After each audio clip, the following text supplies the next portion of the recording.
ko ngayon ay kare-karing baka. Yan, baka yan, laman, tuwalya sa kabalat. Di kakalahating kilo. Tapos atsuete, peanut butter, sibuyas, bawang, pechay at repolyo.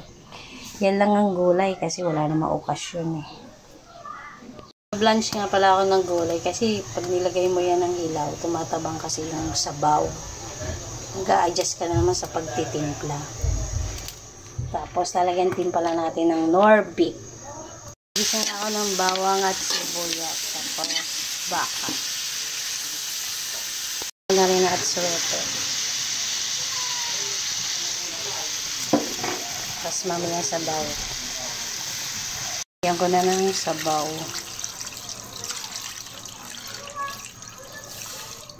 Kaya na lang natin kumulo. Lagay ko na yung dalawang nor beef. Tapos peanut butter.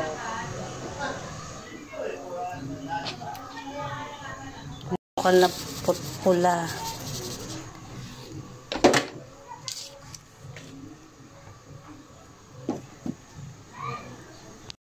Tapos peanut butter.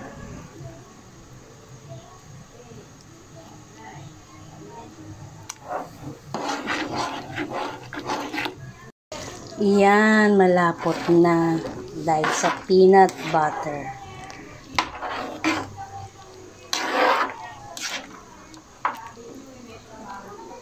Yan, may ito hinahanap sa akin pag may handaan sa amin, yung kare-kare. Sarap daw kasi magkare-kare. Tapos, ilalagay ko na rin tong mga gulay.